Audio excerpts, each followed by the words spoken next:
अपने moving average के concept को कंटिन्यू करेंगे और आज के सेशन में मूविंग एवरेज को एक अलग नज़रिए से देखने की कोशिश करेंगे। आप लोग मूविंग एवरेज को देखिए, तीन तरीके से यूज़ किया जाता है, ट्रेडिंग के पर्पज़ से, स्विंग के पर्पज़ से और इन्वेस्टमेंट के पर्पज़ से। ट्रेडिंग भी दो तरीके से होती है, इंट्राडे ट्रेडिंग या पोजिशनल। स्विंग भी आपको इक्विटी में करते हैं या एफएनओ और बेसिकली फ्यूचर्स में या हेज करके आप स्विंग कर सकते हैं। ठीक है, इक्विटी में आप इन्वेस्टमेंट और स्विंग दोनों एक साथ कर सकते हैं। तो आपको एवरेजेस को, यूजेस को समझना होगा कि कब कौन से औसत को यूज़ करें। जैसे आपको पता होगा कि एवरेज बेसिकली आप लोग जो जानते हैं तीन तरीके से समझते हैं, SMA simple moving average, EMA exponential moving average और तीसरा होता है WMA वेटेज मूविंग एवरेज। ऐसा नहीं है, तीन ही एवरेज है। मैं जिस आज एवरेज पे बात करूंगा, ये तीन एवरेज का ही एक और पार्ट होते हैं, इनके भी कुछ पार्ट होते हैं।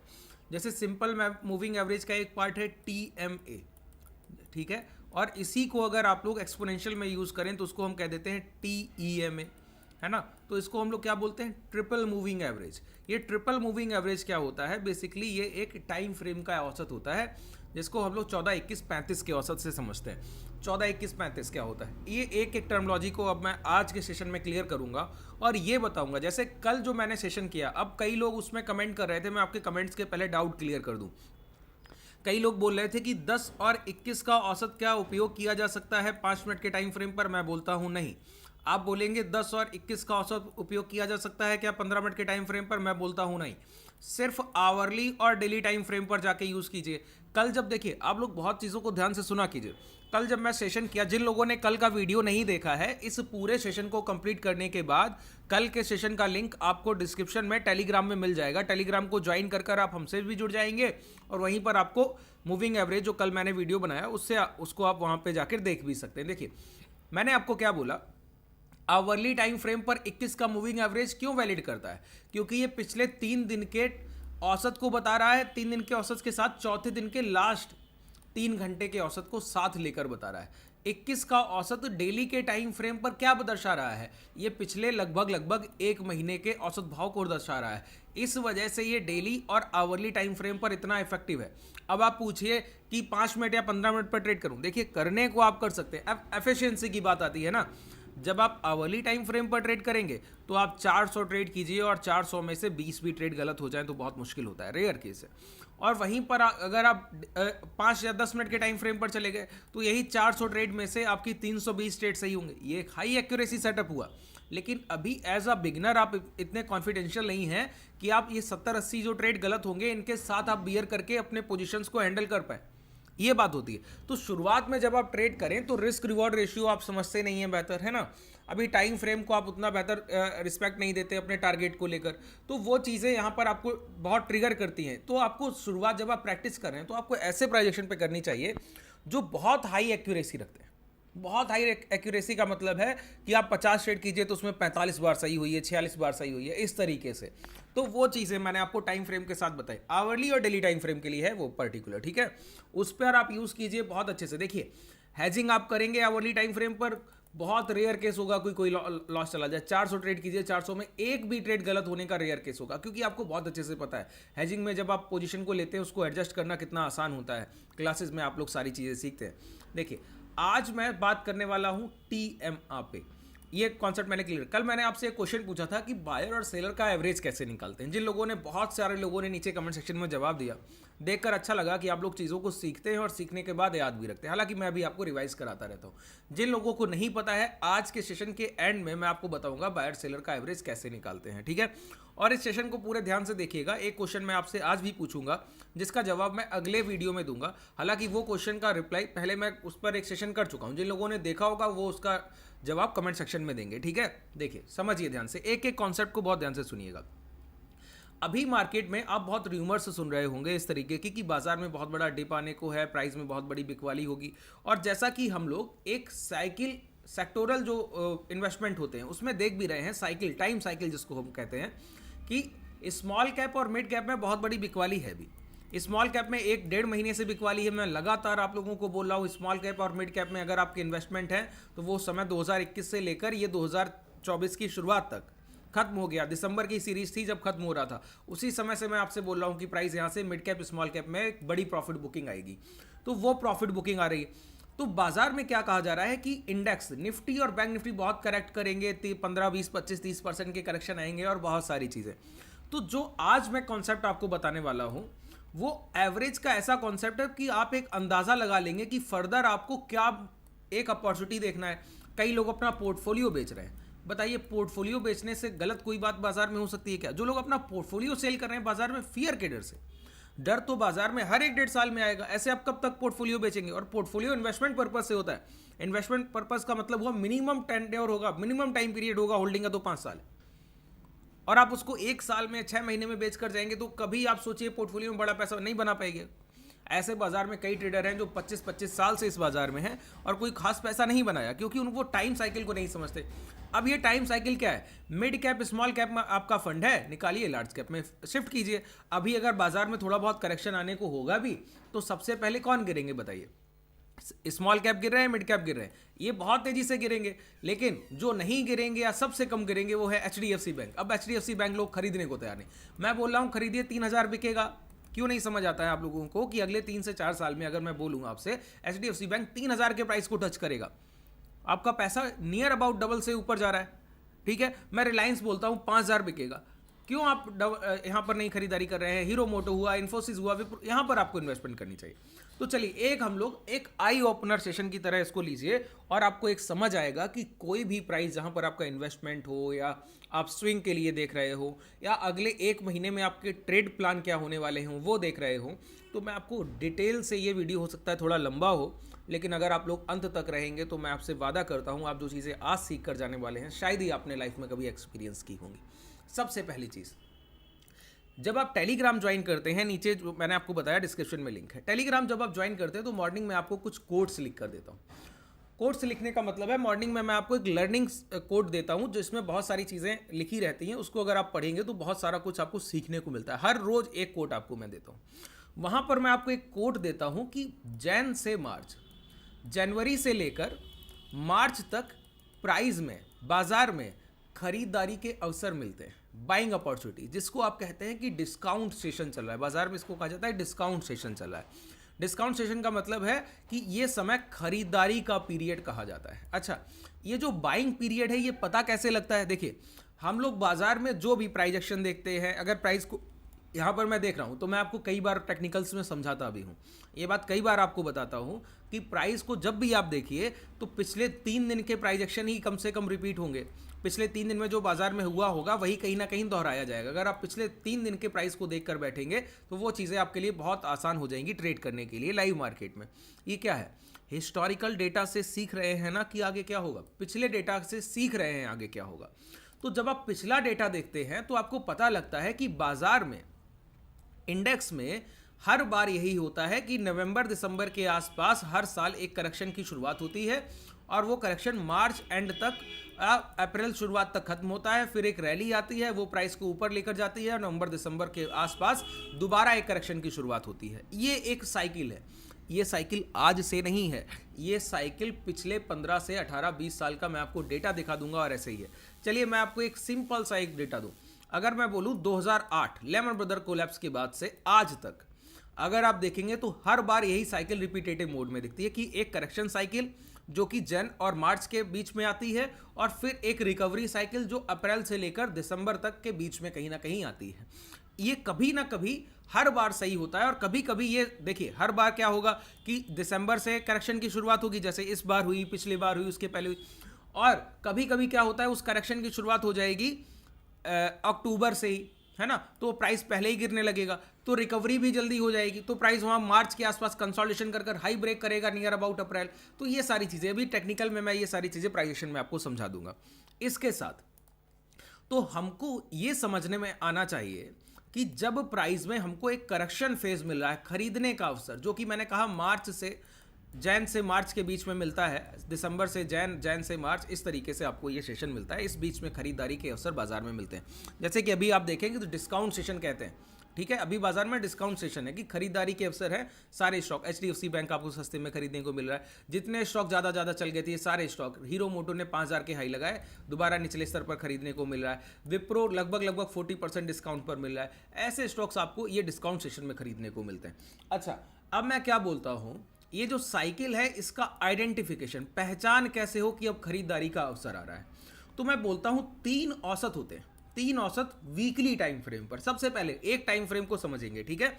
मैंने क्या बोला आपसे, अगर आप इस सीरीज को ज़्यादा से ज़्यादा शेयर करेंगे, लाइक करेंगे और लोगों के पास पहुंचाएंगे, तो मैं आपको मूविंग एवरेज का डिटेल बाय डिटेल एक एक सेशन देने वाला हूं, जहां पर आप बहुत सारी चीज़ों को एक एक करके सीखेंगे, ठीक है। तो ज़्यादा से ज़्यादा लोगों के पास इसको पहुंचाइए, सभी लोग बेहतर नॉलेज सीखे ना। जो चीज़ें हैं बाजार में, सभी लोग एक जगह पैसा लगाएंगे तो बड़ा पैसा बनता है।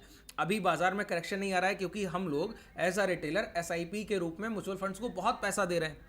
तो बाजार में मिड कैप स्मॉल कैप गिर रहे हैं, लार्ज कैप में उनको तो कहीं ना कहीं पैसा लगाना है, वो लार्ज कैप में लगा रहे हैं इस समय। लार्ज कैप में एक अच्छी बाइंग अपॉर्चुनिटी, तो लार्ज कैप में जब पैसा लग रहा है तो बाजार में करेक्शन नहीं आ पा रहा है। आप देख रहे हैं कितना बड़ा पावर है हम लोगों का, ठीक है। तो समझिए, वीकली टाइम फ्रेम पर 3 एवरेज, जिसको हम कहते हैं TMA होता है ट्रिपल मूविंग एवरेज। मतलब 3 मूविंग एवरेज के क्रॉसओवर होंगे एक साथ। देखिए 3 लाइन जब एक साथ चलेंगी, तो जब मान लेते हैं प्राइस बहुत तेजी से चलकर जा रहा है, ध्यान से समझ लीजिए पहले लॉजिक को, फिर मैं आपको प्राइस पे क्लियर करता हूं। देखिए मान लेते हैं ये प्राइस है, ध्यान से एक एक चीज को देखिएगा, ठीक है। ये प्राइस है, ये प्राइस इस तरीके से चलकर जा रहा है, ठीक है। अब ये जब प्राइस बढ़ता है तो तीनों औसत जो चलेंगे, एक देखिए औसत क्या होता है, छोटा एवरेज बड़े एवरेज को क्रॉस करता है, जिसको हम लोग क्रॉस ओवर बोलते हैं। अगर 10 दिन का औसत है तो वो 20 दिन के औसत को काटेगा बार बार, है ना। ये लॉजिक इसका क्या है, वो बहुत समय लगेगा, उस पर हम लोग बहुत डिटेल में नहीं जाते हैं, बस एक छोटे से कॉन्सेप्ट को समझ रहे हैं कि शॉर्ट टर्म के एवरेजेस बड़े एवरेजेस को ब्रेकआउट और ब्रेकडाउन करते हैं। तो जब एक रैली वन साइडेड आती है तो ये ब्रेकआउट होने के बाद इन एवरेजेस के बीच में गैप बनता है कि 10 का औसत सबसे पास चल रहा होगा। अगर आप देखेंगे तो इसके बाद 21 का औसत इससे थोड़ा सा दूर चल रहा होगा, 35 का औसत इससे दूर चल रहा होगा, ठीक है। तो इन एवरेजेस के बीच जब गैप रहता है तो वहां पर हम लोग अपनी खरीदारी बाइंग नहीं करते हैं, ध्यान से समझिएगा।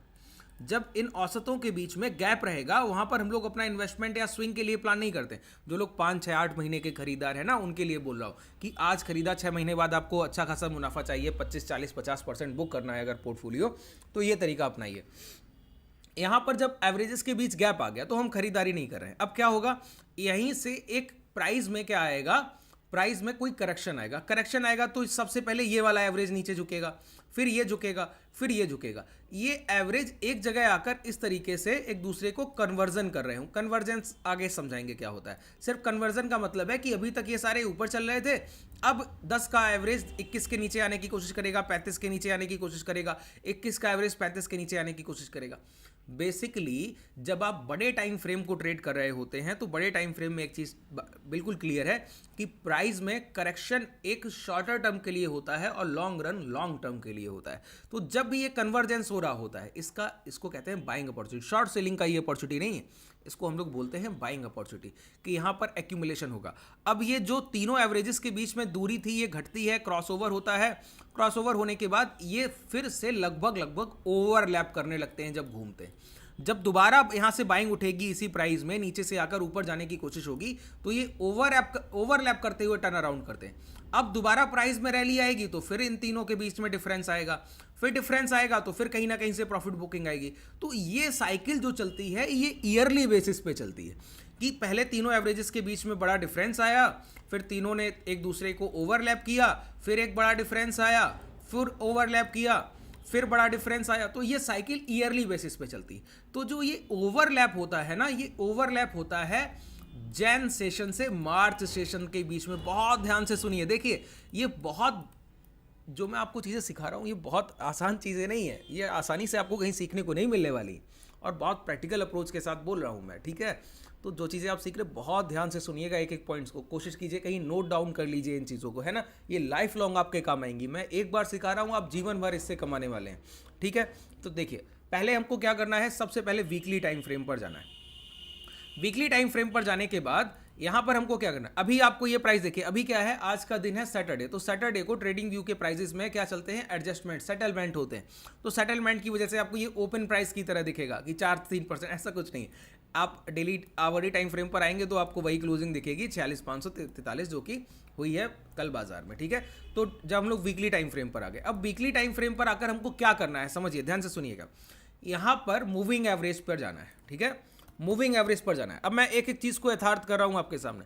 यहाँ पर मैंने कहा TMA को यूज़ कर रहे हैं, मतलब ट्रिपल मूविंग एवरेज। तो यहाँ पर देखिए मूविंग एवरेज ट्रिपल ये लिख कर आ रहा है, इसको यहाँ पर उपयोग किया आपने, यूज़ किया तो देखिए 3 लाइन्स एक साथ बन गई। ध्यान से सुनिए एक एक कॉन्सेप्ट को, ठीक है।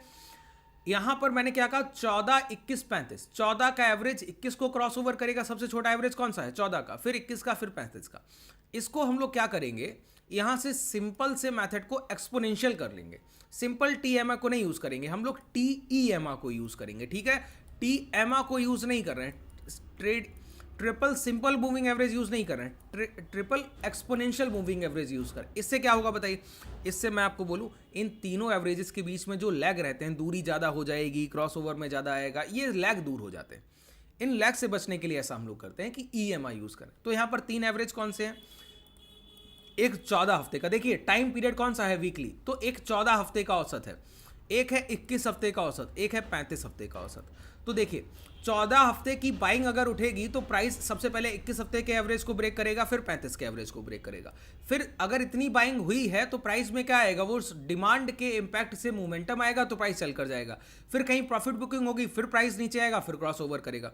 तो ये जो कन्वर्जेंस है कि प्राइस गिरने के बाद जहां ओवरलैप करेगा वहां खरीदारी बनती है। अब जरा हिस्टोरिकल डेटा चेक कीजिए, आइए मैं आपको दिखाऊं, बहुत ध्यान से देखिएगा, एक बार की बात नहीं है, मैं आपको पूरा डेटा चेक कराऊंगा, ठीक है, पूरा कंप्लीट, एक बार की बात नहीं कर रहा हूं। यहां पर आइए, हर बार मैं आपको यही दिखाऊंगा कि जो मैं आपको मॉर्निंग में कोड देता हूं ना टेलीग्राम पर, इसीलिए बोलता हूं टेलीग्राम डिस्क्रिप्शन में लिंक है, आप लोग ज्वाइन कीजिएगा। वहां पर जो चीजें आपको मैं एक एक लाइन में लिख कर दे रहा हूं वो कितना महत्वपूर्ण है और कितना रिलायबल है। एक लाइन में बहुत बड़ी लर्निंग छुपी हुई है, ठीक है, उन चीजों को बहुत ध्यान दिया कीजिए। देखिए पहला करेक्शन हमको देखने को मिला, ये 2009 में खत्म हुआ। कब खत्म हुआ ये करेक्शन बताइए, ये नीचे टाइम लिख कर आता है, यहां पर देखिए 9 से 10, 10 से 11, 11 से 12, 12 से 13, 2014, 15, 16, ऐसे एक एक साल का साइकिल चल रहा है। यहाँ पे ये 2008 में लेमन ब्रदर कोलैप्स हुआ, जो कि आपको पता है बैंकिंग सेक्टर का सबसे बड़ा उस समय का क्राइसिस था, जिसकी वजह से हमारे इंडेक्स का लगभग 50-60% वहां से डिक्लाइन कर गया, 2009 तक प्राइस गिरा। अब ये देखिए जब यहां पर लास्ट लो लगे, ये समय देखिए, ये समय क्या है, ये समय नीचे लिखकर आ रहा है, देखिए 16 मार्च 2009, नियर अबाउट मार्च। ये डिस्काउंट सेशन 2009 का कब खत्म हुआ, मार्च 2009 में। यहां से रैली की शुरुआत हुई, रैली की शुरुआत होकर प्राइस देखिए चल कर गया, और चल के जाने में हाई लगाया कहां, अक्टूबर के आसपास, देख पा रहे हैं, अक्टूबर नवंबर के आसपास हाई लगा। जितना गिरा था पिछले एक साल में पूरा रिकवरी कर गया इसी सेशन में, मार्च से लेकर अक्टूबर तक, ठीक है। उसके बाद अक्टूबर में क्या हुआ, प्राइस कंसोलिडेशन में गया, फिर गिरने लगा, और ये देखिए फेब मार्च में फिर ये लो लगाया। प्राइस को थोड़ा बड़ा करूं मैं, आराम से देखिए, तसल्ली से, ध्यानपूर्वक, ठीक है। यहां पे प्राइस ने क्या किया, 2010 फेब के मार्च के आसपास फिर लो लगाए, और फिर रैली की शुरुआत किया, और फिर ये रैली एंड हो रही है, देखिए अक्टूबर नवंबर के ये हाई लग गए, नवंबर में हाई लगे, फिर प्राइस गिरा, और गिरने पर देखिए ये लो कब लगा रहा है, फेब सेशन के आसपास लो लगा रहा है, फेब सेशन के आसपास लो लगा रहा है। अब प्राइस में दोबारा मार्च से टर्न अराउंड हुआ, ये अप्रैल के आसपास प्राइस हाइक पर गया, लेकिन इस साल ये रैली नहीं चल पाई, प्राइस में दोबारा एक करेक्शन आया, और करेक्शन ये दोबारा खत्म हो रहा है। देखिए ध्यान से, ये जनवरी, फरवरी और ये जैन सेशन के आसपास ये यहां पर चल रहा है प्राइस, और चलने के बाद ये करेक्शन अभी खत्म नहीं हुआ। जो 2011 का करेक्शन था ये कंसोलिडेशन फेज था। ये देखिए मैं आपको बताऊं, ये इतनी बड़ी बिकवाली के बाद लोअर लेवल से जो डिमांड उठी ना, वो एक्यूमुलेशन जोन ये बना। तो प्राइस में बड़ा डिप नहीं है, बड़ा करेक्शन नहीं, प्राइस ऊपर जा रहा है, नीचे आ रहा है, ऊपर जा रहा है, नीचे, ये करेक्शन फेज नहीं, एक कंसोलिडेशन फेज है, नियर अबाउट हाई। यहां पर बड़ी डिमांड उठ रही है, ऐसा 2020 में भी हमारे साथ हुआ। देखिए यहां पर जब प्राइस में बड़ा करेक्शन आ गया एक बार, तो प्राइस ने तेजी से रिकवरी की, तो पहले एक ये बाइंग जोन चला, इस बाइंग जोन के बाद फिर डिमांड उठी, और डिमांड से फिर प्राइस हायर लेवल की तरफ बढ़ गया। तो यहाँ पर ये वही सेशन चल रहे हैं। कौन से सेशन चल रहे हैं जो मैं यहाँ पर आपको दिखा रहा हूँ, देखिए यहाँ पर ये करेक्शन की शुरुआत हुई, अब ये करेक्शन यहाँ पर देखिए एंड होता है जब, तब ये दोबारा हाई लगाता है, कब हाई लगाता है, मई जून के आसपास, फिर ये करेक्शन चलता है, करेक्शन एंड होता है सितंबर में, फिर दोबारा प्राइस ऊपर की तरफ बढ़ता है। अब यहाँ पे ये डिमांड उठी है जब ये हाई निकले, ठीक है, हाई जब निकले हैं तो प्राइस को आप बहुत ध्यान से देखिएगा, गौर से, ठीक है। जब हाई निकले तो प्राइस ने ये हाई लगाए, देखिए दिसंबर जैन के आसपास, फिर प्राइस में करेक्शन आया। करेक्शन कब एंड हो रहा है, फेब मार्च में। रैली के बाद जब भी करेक्शन एंड होगा, जब प्राइस चलकर यहां इस जोन में प्राइस ने कोई बड़ा मोमेंटम दिया नहीं, तो प्राइस का ये कंसोलिडेशन फेज है, प्राइस में कोई बड़ा ट्रेंडिंग मोमेंटम नहीं।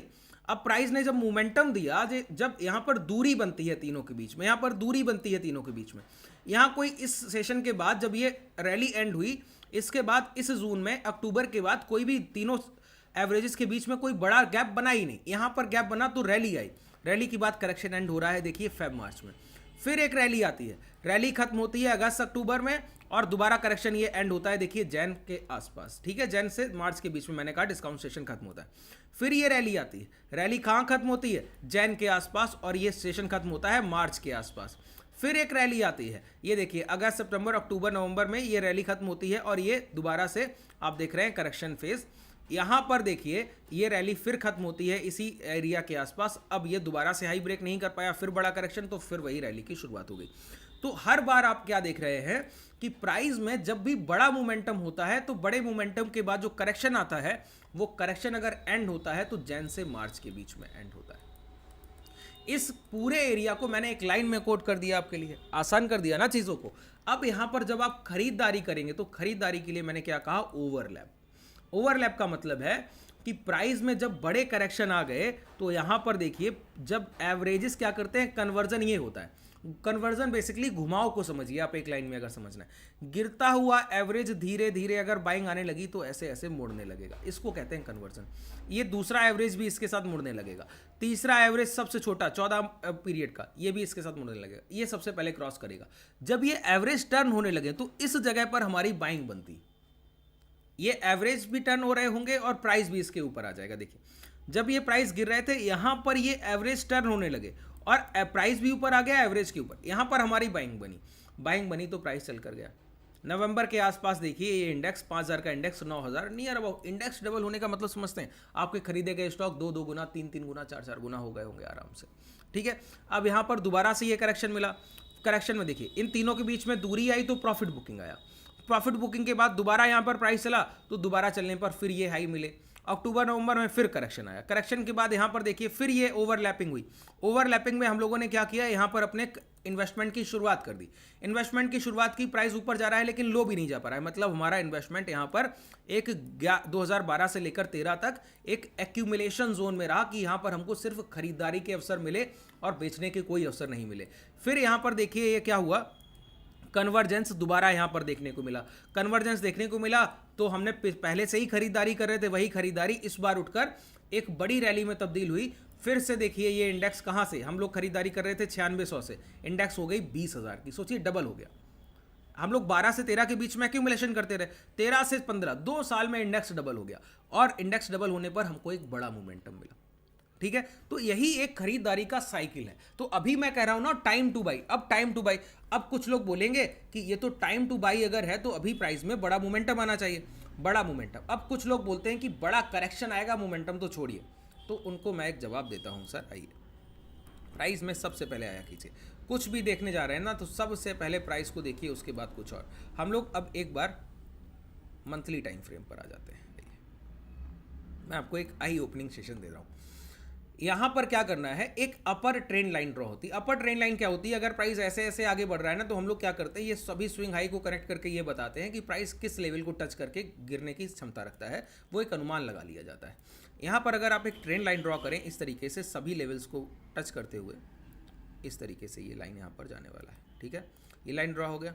अब इस लाइन को ड्रॉ करके इस लाइन को छोड़ दीजिएगा, अभी हम लोग हैं कहीं पर, ये 14-15%, ये सेटलमेंट का प्राइस है ना, इस वजह से दिख रहा है। यहाँ पर हम लोग 45,600 के आसपास है, ठीक है।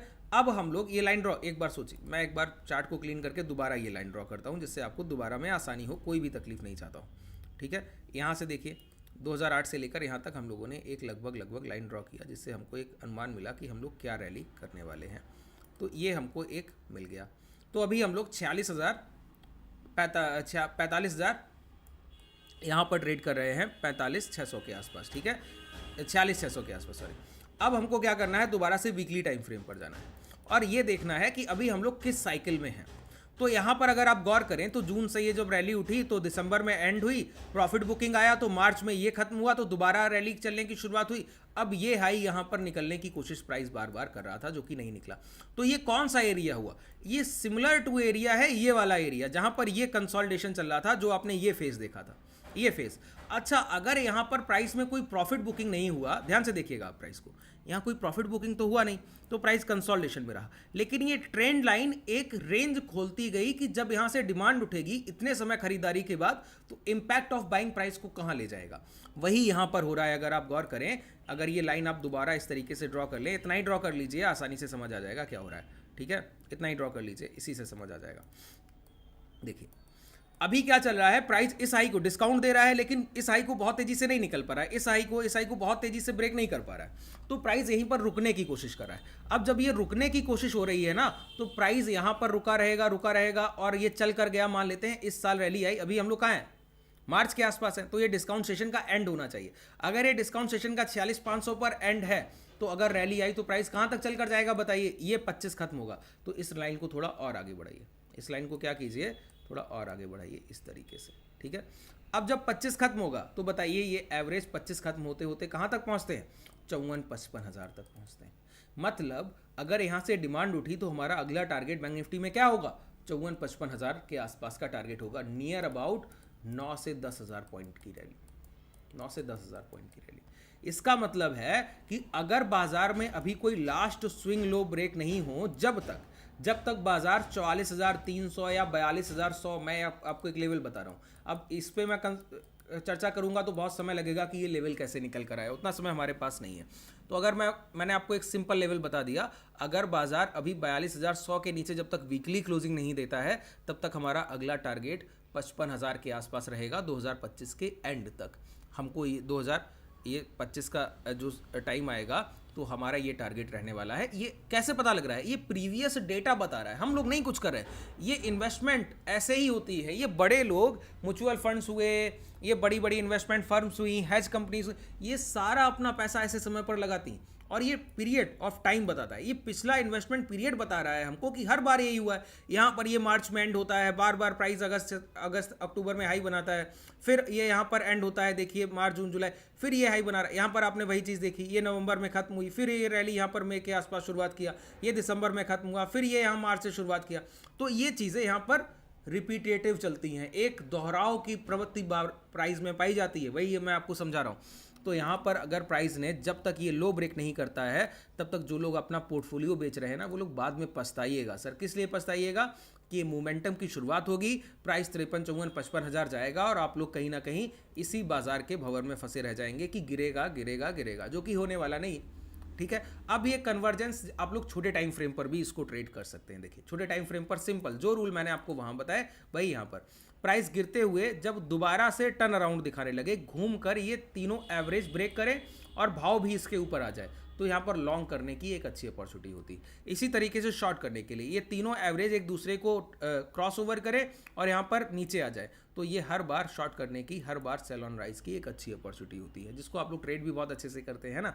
जितनी बार ये आएगा आपके सामने, उतनी बार ये बहुत बेहतर काम करता है। अब इस पर एक डिटेल सेशन मैं करूँगा, छोटे टाइम फ्रेम पर इसको कैसे ट्रेड करेंगे। अगर आप लोग वो डिटेल सेशन चाहते हैं तो मुझे कमेंट सेक्शन में बताइएगा, ठीक है।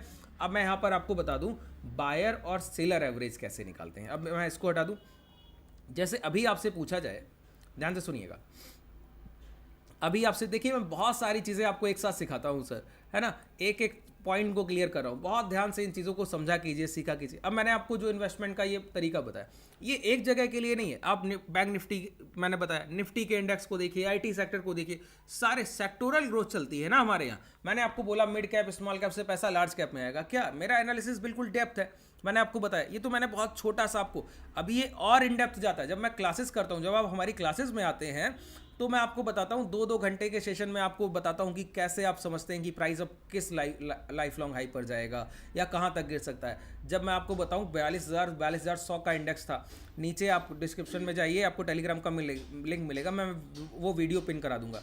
तब मैं बोला था कि ये इन्वेस्टमेंट टाइम है, यहाँ पर बहुत बड़े बड़े इन्वेस्टर्स अपनी क्वांटिटी एक्यूमुलेट कर रहे हैं, ये प्राइस गिरेगा नहीं। दोबारा से वहीं से 42,000 से 48,000 के हाई लगे थे। अब दोबारा से मैं आपको यही बोल रहा हूँ, जब तक स्विंग लो नहीं जाते हैं, 42,100 के नीचे एक वीकली क्लोजिंग नहीं मिलती है, तब तक जो लोग पोर्टफोलियो बेच रहे हैं ना सर, रिग्रेट करेंगे, पछताइएगा आप लोग बाद में, ठीक है। प्राइस में नो डाउट एक बिकवाली आनी चाहिए, बड़ा मोमेंटम मिला है हमको, कोविड के बाद बहुत बड़ी रैली मिली है, एक बिकवाली आनी चाहिए, लेकिन वो समय कौन सा होगा वो हम लोग नहीं तय कर सकते। तो हमारा काम है बाजार में इन्वेस्टेड रहना, ना कि अपना पैसा बाहर कर लेना, ठीक है, बाजार का काम है उतार चढ़ाव करना। इतने बड़े बड़े लोग आकर ये चीज़ आपको समझा रहे हैं तो उनकी तो सुनिए कम से कम। देखिए यहाँ पर क्या है, मैं बोलता हूँ इस सेलर का औसत बताइए और इस बायर का औसत बताइए। अगर मैं इस बायर का एवरेज सबसे पहले आपसे पूछूं तो मैं बोलूँगा जहाँ से प्राइस टर्न अराउंड हुआ, मतलब स्विंग लो, यहाँ से प्राइस गिरते गिरते टर्न अराउंड हुआ, यहाँ से लेकर यहाँ तक टोटल नंबर ऑफ कैंडल्स आपको काउंट करनी होती है। टोटल नंबर ऑफ कैंडल्स ऐसे आपने काउंट कर लिया, काउंट करके आपको पता चला टोटल 78 बार्स। तो इस बायर का एवरेज यहाँ पर देखिए क्या आएगा। यहाँ पर मूविंग एवरेज सबसे पहले हमको प्लॉट करना है। मूविंग एवरेज में गए और यहाँ लगाया, देखिए कितना इफेक्टिव होता है, यही बहुत सिंपल तरीके से मैंने आपको बताया और कितना इफेक्टिव है यहीं पर पता लग जाएगा। देखिए अभी पिछले 2 सेशन पहले हम लोग शॉर्ट ट्रेडिंग कर रहे थे। हमारे कम्युनिटी ट्रेडर्स ट्रेड प्लान करते हैं, जो रेगुलर आप टेलीग्राम पर ट्रेड्स देखते हैं ना, वो हमारे कम्युनिटी ट्रेडर लाइव मार्केट में करते हैं, जो मैं उनको कराता हूँ। तो वहाँ पर हम लोग 42,200 को एक स्ट्रॉन्ग सपोर्ट की तरह देखते थे। फिर प्राइस ब्रेक हुआ तो हम लोगों ने शॉर्ट सेलिंग किया, रिटेस्ट हुआ, फिर शॉर्ट सेलिंग किया। क्यों?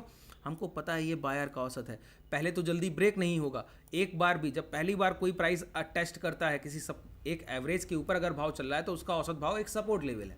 तो प्राइस जब उसको फर्स्ट टाइम टच करे तो वो सपोर्ट लेवल बहुत अच्छे से काम करता है। वो सपोर्ट लेवल पहली बार इसको टेस्ट किया, अनटेस्टेड जोन, तो प्राइस को बहुत तेजी से धक्का लगा, लेकिन सेलर बहुत स्ट्रांग थे, प्राइस को बहुत ऊपर नहीं जाने दिए। दोबारा प्राइस को ब्रेक डाउन कराया, इनसाइड कैंडल बनाया, लो ब्रेक कराया तो एक रैली दिया, रिटेस्ट कराया, रिटेस्ट पे शॉर्ट सेलिंग दिया, फिर रैली दिया। तो ये सारी चीज़ें, ये बायर एवरेज था, इस वजह से ये बायर का औसत था। बायर का औसत ब्रेक हुआ तो प्राइस गिर रहा है। अब हम फर्दर मोमेंटम हायर साइड कब देखेंगे? जब बाजार 47,200 के ऊपर आ जाएगा तब। इसका अगर बैंक निफ्टी का अगले हफ्ते के लिए डिटेल एनालिसिस चाहिए तो मुझे नीचे कमेंट सेक्शन में बताइएगा। मैं अगला शाम का सेशन एक बैंक निफ्टी का अभी अगले हफ्ते आपको क्या व्यू रखना चाहिए, कौन सी ट्रेड्स प्लान करनी चाहिए, इसके लिए एक डिटेल एनालिसिस वीडियो आपके लिए ले आऊँगा। चलिए आज के लिए पर्याप्त है। कोई डाउट रह गया हो तो मुझे कमेंट सेक्शन में बताइएगा और टेलीग्राम से जुड़ना हो तो डिस्क्रिप्शन में लिंक है। धन्यवाद।